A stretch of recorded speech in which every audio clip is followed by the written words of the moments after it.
नमस्कार दोस्तों, आज की ये कहानी को ज़रा दिल थाम कर सुनिए, क्योंकि ये कहानी लिटरली आपकी अंदर तक रूह कपा देने की ताकत रखती है। इस कहानी के किसी भी पार्ट को स्किप मत करना, वरना बाउंसर चले जाएगा, समझ में नहीं आएगा। थोड़ी सी वो भी कहानी मतलब थोड़ी सी कंफ्यूजिंग भी है, इसलिए थोड़ा मज़ा आएगा, लेकिन ना ये गारंटी बता रहा हूँ। तो ये कहानी है जबलपुर में रहने वाले दो दोस्तों की, इंजीनियरिंग स्टूडेंट्स। एक का नाम युग और एक का नाम आदित्य। दोनों लड़के बचपन से ये सपना देखते थे कि यार बड़े होके इंजीनियरिंग करेंगे, एक अच्छे इंजीनियरिंग कॉलेज में पढ़ाई करके अपने परिवार वालों का नाम रोशन करेंगे। इसी सोच के साथ दोनों ही इंजीनियरिंग का जो एंट्रेंस एग्जाम होता है उसकी तैयारी में लग गए थे। अभी इसी साल की बात है, उनका रिजल्ट आने में 2-3 दिन ही रहा होगा। ये दोनों अपने एरिया के प्लेग्राउंड में बैठे हुए थे, बैठ के थोड़े गप्पे मार रहे थे। ऐसे ही होता है ना, हम लोग अपने दोस्तों के साथ कई बार निकल जाते हैं शाम के टाइम, थोड़ा टाइम पास करते फिर घर जाते हैं। तो ऐसे युग आदित्य दोनों गप्पे लड़ा रहे हैं और प्लानिंग बना रहे हैं कि 2 दिन बाद रिजल्ट आएगा भाई, कौन से कॉलेज में जाएंगे, कैसे रहेंगे। दिल्ली में जाने का प्लान है दोनों का। ऐसी बातचीत चल रही है दोनों की। अचानक से दोनों की नज़र अपने प्लेग्राउंड के एक हिस्से में पड़ती है। ध्यान से देखते हैं तो पाते हैं कि वहाँ पर भीड़ लग रही है लोगों की।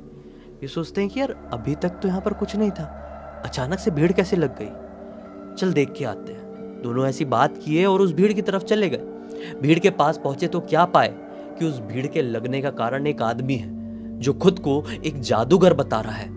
आदमी कह रहा है कि मैं एक साधारण जादूगर नहीं हूं, मैं एक ऐसा जादूगर हूं जो किसी के भी भविष्य को बता सकता हूं।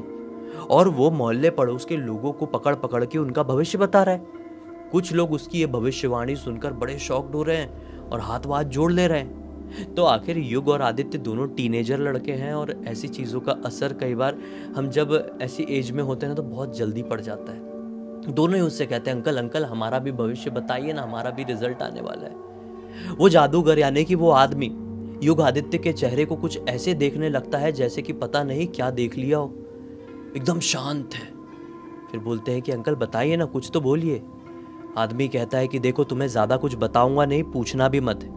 एक चीज कान खोल के सुन लो, आने वाले कुछ दिनों तक बुड्ढों से बचकर रहना। ये बोलते क्या? बोले हाँ, बुड्ढों से बच के रहना। एक दूसरे का मुंह देखते हैं, फिर जादूगर की तरफ देखते हैं। जादूगर उतने में अपनी पोटली से 2 लॉकेट निकालता है और ये दोनों को पकड़ाता है और कहता है कि जब कभी भी बुड्ढों वाली मुसीबत सामने खड़े हो जाए तो बजरंगबली का लॉकेट है ये, इसका उपयोग कर लेना। बजरंगबली तुम्हारी सदैव रक्षा करे। ये दोनों कहते हैं कि ठीक है, कितने पैसे हो गए अंकल? कोई पैसे नहीं चाहिए, लौट जाओ। ये दोनों शॉक्ड, बोले अरे ये कैसा जादूगर था, ये कैसा आदमी था, करतब दिखाने वाला था, पैसे नहीं ले रहा है। इतने में वो जादूगर निकल लिया। दोनों एक दूसरे का मुंह देखे अब घर की तरफ जाने लगे। युग को बड़ी टेंशन हो गई। युग आदित्य से कहता है, भाई क्या शॉट था ये, पैसे पूसे लिया नहीं, बुड्ढों से बच के रहना इतना बोल दिया है, अपने घर पे भी तो बुड्ढे हैं अपने दादाजी लोग। तो आदित्य कहता है, अरे क्या है यार, तू भी किसी की भी बात में लग रहा है, ये लोग नशे पत्ती करके घूमते हैं, पैसे लेना भूल गया होगा, फालतू की होशियारी मारते हैं, कई बार हम जैसे लोगों को गुमराह करते हैं। तू छोड़ ना, चल घर चलते हैं, छोड़, टेंशन मत ले, अभी रिजल्ट का टेंशन ले खाली तू। ऐसा बातचीत करते करते ये लोग घर पे आ गए और अपने अपने घर में कुछ बात बोले नहीं। अभी आने वाले कुछ दिन इनके बहुत नॉर्मल तरीके से कटे हैं। रिजल्ट आ चुका है। रिजल्ट में इन लोगों ने फिर वो होता है ना, काउंसलिंग फॉर्म वगैरह भर दिए हैं और यहाँ पे दोनों को दिल्ली का एक कॉलेज मिल चुका है, इंजीनियरिंग कॉलेज। सेम कॉलेज में एडमिशन, सेम ब्रांच मिल गया है। रिजल्ट दोनों का आसपास ही, नंबर दोनों के आसपास ही आए थे। अब भाई ये लोग अपना बोरिया बिस्तर पैक कर रहे हैं। अपने घर वालों को बोल दें कि आप लोग चिंता मत करो, हम लोग दिल्ली जाके सेटल हो जाएंगे। युग आदित्य दोनों ही थोड़े फ्रैंक टाइप के, बोल्ड टाइप के लड़के थे। ठीक है भाई, अपना बोरिया बिस्तर उठाए और जबलपुर से ये लोग दिल्ली के लिए निकल पड़े। जबलपुर के रहने वाले थे, बताया था ना आपको। तो दिल्ली की ट्रेन पकड़े और दिल्ली उतरे। फिर पहली रात के लिए तो इन लोगों ने एक होटल रूम ले लिए, दूसरी रात के लिए भी होटल रूम, तीसरी रात के लिए भी होटल रूम। यहाँ पे 7 दिन कट चुके हैं होटल रूम में ही। लिटरली इनको कोई रेंट पे घर, फ्लैट नहीं मिल रहा। इनका दिमाग ख़राब हो गया। हॉस्टल फुल हो चुके थे, लेट हो चुके थे ये लोग, और जो भी इनका कॉलेज का हॉस्टल वो फुल है, इनको रूम नहीं मिल रहा है। इनका दिमाग ख़राब हो गया। बोला क्या दिक्कत चल रही है, हॉस्टल में भी एक ही बेड खाली था और दोनों को एक साथ वाला रूम चाहिए था, एक साथ वाला बेड चाहिए था, तो हॉस्टल में हो नहीं रहा था, तो बिल्कुल नहीं मिल रहा है। एक ऐसी थक हार के 8 दिन हो चुके हैं इन लोगों को होटल में, कितना पैसा खर्चा हुआ होगा सोचो। रेस्टोरेंट में बैठ के खाना खा रहे थे, इतने में इनको एक वो जो होता है ना चिट्ठी सा पैम्पलेट क्या बोलते हैं वो मिलता है, और दोनों उसकी तरफ बड़े ध्यान से देखते हैं। उसमें पाते हैं कि लिखा हुआ है कि किराए पर कमरा चाहिए तो इस एड्रेस पर आ जाओ। ये सोचते हैं कि यार बताओ ये कितनी अच्छी किस्मत हुई, इतना थक गए थे, इतना परेशान हो गए थे, ये पैम्पलेट तो हमें ऐसे मिल गया जैसे कि भगवान ही हमें इशारा दिखा रहे हो। लेकिन भगवान नहीं, शैतान इन्हें इशारा दिखा रहा था। आगे समझ में आएगा आपको, अब दिल थाम के सुनिए, कहानी यहीं से चेंज होगी। दोनों ही उस लिखे हुए एड्रेस पर रात के ही वक्त पहुंच जाते हैं।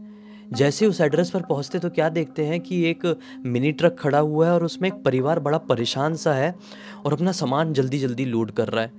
तो ये लोग उस परिवार वालों को देखने लगते हैं, 5 मिनट देखते हैं उनकी एक्टिविटीज़ को कि बड़े घबराए हुए लग रहे हैं, और फिर फाइनली पूछ लेते हैं कि भाई साहब क्या हो गया, इतने डरे डरे आप अपना सामान यहाँ से लोड क्यों कर रहे हो, कहाँ जा रहे हो।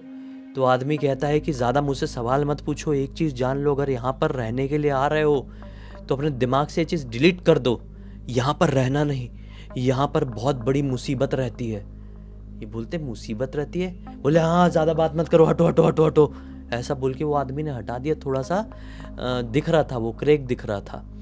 वो सामान अपना पूरा लेके वहाँ से निकल गया। ये दोनों देखते रह गए, 15-20 मिनट खड़े खड़े उस परिवार के लोग एक्टिविटी को बड़े ध्यान से देख रहे थे। ये जैसे ही वो परिवार वाले अपना ट्रक लेकर निकले हैं, उतने में एक औरत की इनको आवाज़ आती है, कौन हो तुम। ये लोग उस आवाज़ की तरफ देखते हैं तो पाते हैं कि बाजू वाले घर की तरफ एक बालकनी में एक औरत खड़ी है, और इन्हें देखकर बड़े घूर कर क्या कहती है कि बड़े हिम्मत वाले बन रहे हो, जहां भी हिम्मत दिखाना होगा दिखा लेना, यहां मत दिखाना। ऐसे बोल के वो औरत अंदर चली गई अपने घर के। बोले कि ये पूरे कॉलोनी में थोड़े गए हुए लोग रहते हैं क्या। इतने में वो दरवाज़ा, जिस दरवाजे के सामने, जिस गेट के सामने, जिस घर के सामने लोग खड़े हुए हैं, वो खुलता है। ये देखते हैं कि वो खोलने वाला कोई और नहीं बल्कि एक आदमी है जो कि 65-70 साल के आसपास की एज का है, जिसने काला टीका लगाया हुआ है, काला काजल लगाया हुआ है, हाथ में उसके ढोलक है और घुंघरू पहना हुआ है। बोले ये किस तरह का आदमी है। आदमी कहता है कि क्या हो गया, मेरे घर के सामने ऐसे क्यों खड़े हो। ये बोलते हैं अंकल किराए पर कमरा देना चाहते हैं आप, आपका पैम्पलेट हमको मिला था। बोले हाँ चाहिए तुमको। बोले हाँ अंकल इसलिए तो आए। बोले सही में चाहिए, फिर लौट तो नहीं जाओगे। बोले नहीं अंकल लौटने के लिए क्यों इतनी दूर से आएंगे, हमको चाहिए, हमको सीरियस है मैटर, हमको नहीं मिल रहा है कहीं रहने का। अंकल एक वियर्ड सी स्माइल देता है और इन लोगों को इशारा करता है, इन लोग अंदर चले आते हैं। अंकल अपने घर के फर्स्ट फ्लोर में ले आता है और उनको दिखा देता है, बोलता है कि यही है जो है, 3000 रुपये किराया है, औकात है तो बताओ। ये बोलते हैं अंकल औकात तो बहुत है, 3000 तो बहुत कम है, ले लेते हैं अभी अंकल भी ऐसा क्यों कह रहा था मालूम नहीं, शायद अंकल चाहता था कि ये रूम ये लोग ले ही लें, इसलिए औकात वगैरह लगा रहा था। अंकल माइंड साइकोलॉजी खेल रहा था कि औकात बोल दूंगा, कम उम्र के लड़के हैं लेंगे ही।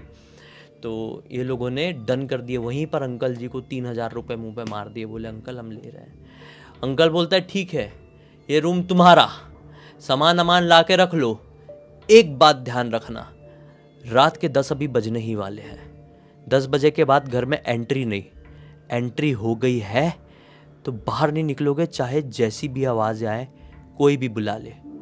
बोले अच्छा ठीक है अंकल। कहते हैं ना कि मजबूरी में गधे को भी बाप बनाना पड़ता है कई बार। तो ये लोग अंकल जी की बस सुने जा रहे थे क्योंकि इनको रूम मिला नहीं था, बहुत खर्चा हो गया था 8-9 दिन से होटल में, है ना। बोले अंकल हम कल सुबह सामान लेकर आते हैं। ये होटल चले गए टेंशन फ्री, आज रात में सोए हैं, सुबह सुबह सामान लेकर आ गए, सामान अमान जमाते झुमूते रात हो गई। अब रात में ये लोग अपना खाना वाना खा लिए 8 बजे के आसपास, फिर अपने रूम में आ गए, थोड़ा रिवीजन मारे हैं और आदित्य की नींद लग गई। युग जागा हुआ है, ठीक है। रात के 10:15 बज रहे हैं। ठीक रात के 10:15 बजे युग को मकान मालिक के घर आ चुके रहने के लिए, रेंटेड वाले घर में। अब 10:15 बजे युग को कुछ ढोलक बजाने की आवाज़ सुनाई देती है। युग बोलता है कि अरे इतनी रात गए, ऐसे ढोलक कौन बजा रहा है। देखता है आदित्य तो बड़ी गहरी नींद में सो रहा है, मैं ही देख के आता हूँ। युग अपना दरवाज़ा खोला और नीचे चले गया जहाँ से ढोलक की आवाज़ आ रही थी। अंकल ने मना किया था कि कुछ भी आवाज़ आ जाए 10 बजे के बाद बाहर नहीं निकलना कमरे से। युग तो आ गया नीचे। युग ने देखा कि एक लड़की 26-27 साल की ढोलक बजा रही है और वो अंकल घुंघरू पहन के नाच रहा है, वही बुढ़ा अंकल। अरे ये क्या मैटर है। युग ये नज़ारा देखकर घबरा गया और तुरंत अपने कमरे में गया और चद्दर उड़कर सो गया। अगला दिन निकला, उसने पूरी बात अपने दोस्त आदित्य को बताया। आदित्य ने बोला अच्छा ऐसी बात है, तो आज रात में मैं भी जागूंगा और देखूंगा क्या शॉट चल रहा है। अब इन लोगों का कॉलेज में तो एडमिशन हो चुका था, दिन भर अपना कॉलेज में काट दिए। फिर आया रात का वक्त। रात के वक्त भी ये लोगों ने खाना वाना खाए हैं, थोड़ी बहुत पढ़ाई की और 10 बजे का इंतज़ार करने लगे। आज फिर से 10:15 बजे ढोलक बजाने की आवाज़ सुनाई दी। दोनों एक दूसरे को देखे, भाई ढोलक बजाने की आवाज़ आ रही है, चल नीचे से देख के आते, मैं तेरे को दिखाऊंगा। नीचे कुछ तो गड़बड़ वाला सीन है। बुढ़ऊ अंकल ऐसा नाच रहा है जैसे कि उसके अंदर कोई भूत आ गया हो, इतना बुढ़ा हो के। बोले चलो। दोनों दबे हुए पाँव से नीचे उतरे हैं। जैसे नीचे पहुँचे तो देखे कि ढोलक बज रही है, अंकल नाच रहे हैं। छुपके देख रहे थे खिड़की से। नाचता नाचता अंकल रुका बिल्कुल अपनी जगह पे और झटके से दरवाज़ा खोल के इनके सामने आया और एक माला पहन के नाच रहा था अंकल। काले रंग के फूल कुछ तो थे भाई, उसका माला पहना हुआ था। अंकल ने वो माला उतारा और हंसते हुए इनके मुंह पे मार दिया। ये दोनों बहुत ज़ोर के डर गए और अब अपने कमरे में भागे और दरवाज़ा बंद कर ली। बोले ये क्या था, अंकल पागल है। बोले पुलिस को फ़ोन करो, अंकल हमें कुछ ना कुछ कर देगा। उसकी हरकत देख के डर लग रहा है भाई। पुलिस को क्या फ़ोन करे, इतने में ज़ोर ज़ोर से कोई दरवाज़ा खटखटाने लगा इन दोनों कमरे का। डरते डराते दरवाज़ा खोले तो सामने खड़ा हुआ था अंकल, बड़ी बड़ी आंख लिए पसीना पसीना। अंकल इन्हें चिल्लाकर कहते हैं मना किया था ना तुम्हें रात के 10 बजे के बाद बाहर निकलने से, समझ में नहीं आया तुम लोगों के, अब भुगतोगे। ऐसा भुगतोगे बोल के अंकल ने अपना हाथ बढ़ाया और ये दोनों का गला पकड़ लिया। अरे बुढ़ऊ अंकल के हाथ की पकड़ इतनी मजबूत कि हट्टे कट्टे स्ट्रांग नौजवान होके छुड़ा नहीं पा रहे हैं। अंकल जी ने पकड़ लिया तो पकड़ लिया। इतने में युग आदित्य को दोनों को याद आया। शिट, बोले बजरंग बली का लॉकेट हमारे पास था। बोलो बजरंग बली की जय, ऐसा बोल के निकाले लॉकेट और अंकल जी को डायरेक्ट पहना डाले। अंकल जी तो ऐसा करंट से कांपे, ऐसा कांपा कि लॉकेट नहीं 240 वोल्ट का झटका पड़ गया अंकल जी को। ये लोगों ने मौका पाए अंकल जी को धक्का मारे और वहां से भागे गंदी तरीके से, बहुत गंदा भागे। भागते अपने एरिया से बाहर निकले। थोड़ी आगे गए, इन्हें एक मंदिर दिखाई दिया। उस मंदिर में घुस गए। वो मंदिर था काली माता का। तो वहाँ पे पुजारी जी थे। किस्मत से पुजारी जी मंदिर के प्रांगण में बंद करके बस अपने घर को लौट रहे थे। पुजारी जी ने बोले कि क्या हो गया बच्चों, क्या हो गया। इन लोगों ने बताया अंकल जी को, पुजारी जी को पूरी बात। पुजारी जी ऐसा ऐसा मैटर हो गया, हमारे साथ बचा लो। पुजारी जी बोलते हैं कि ठीक है, चिंता करने की कोई ज़रूरत नहीं है, तुम रुको यहीं पर, हम भी रुकते हैं। पुजारी जी पूरी रात उनके साथ वहाँ पर रुके रहे भाई। और फिर बोले सुबह का जब वक्त आया ना 4-5 बजे, बोले एक काम करते हैं, हम तुम्हारे साथ चलते, तुम्हारा जो सामान है हम निकलवा के देते हैं और वहाँ पे तुम रहने मत जाओ, कतई रहने मत जाना। इन्हें बोले पुजारी जी सिर्फ आप नहीं, हम एक दो पहचान वाले हमारे और हैं, कॉलेज के लड़के दोस्त बने हैं थोड़े, उनको ही बुलाते। तो इन लोगों ने 6-7 लड़कों को बुलाए हैं भाई। ये सब के सब मिलके वहाँ पर पहुँचे हैं, सामान उठाए हैं दोनों का और फिर कहीं और सेटल करवाए हैं। इनका कोई फ्रेंड था, उसने बोला कि हम लोगों के साथ रह लो भाई, तुम लोगों को इतनी प्रॉब्लम हो रही थी तो पहले क्यों नहीं बताए। अभी सब कुछ ठीक चल रहा है। और इस पूरी की पूरी घटना की जानकारी युग ने अपने छोटे भाई शुभ को दिया और शुभ ने ये कहानी हमें इंस्टाग्राम पर लिखकर भेजा ताकि हमारे चैनल के ज़रिए ये मैसेज सभी तक पहुंच पाए कि देखो, जीवन में किसी भी सिचुएशन में फंस जाओ, अंधाधुंध किसी भी चीज़ के ऊपर विश्वास मत करना। अपने इर्द गिर्द के लोगों से, अपने दोस्तों यारों भाइयों से बात करना, उनसे हेल्प मांगने की कोशिश करना। हेल्प मांगने से कोई छोटा नहीं हो जाता।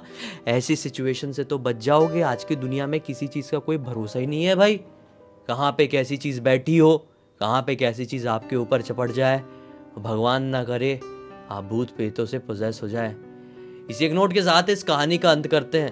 अब तक इस वीडियो को देख लिए तो लाइक ज़रूर कर देना, चैनल को सब्सक्राइब करके बेल आइकन दबा के ऑल के ऑप्शन में क्लिक करना है, क्योंकि इसी तरह के हैरान कर देने वाले खौफनाक वीडियोस डेली आप लोगों के सामने लेके आते रहते हैं। इंस्टाग्राम की लिंक इस वीडियो के डिस्क्रिप्शन बॉक्स में मिल जाएगी, क्लिक करके डायरेक्टली वहाँ पर पहुँच जाना। और इसी तरह की कोई भी कहानी, टॉपिक या जानकारी आप लोग के पास भी है तो लिख भेजना, हो सकता है हमारा अगला वीडियो कल आपके हिसाब से ही बन रहा हो। तो चलिए कल फिर से मिलते हैं, तब तक के लिए बहुत बहुत धन्यवाद। आपका दिन शुभ हो।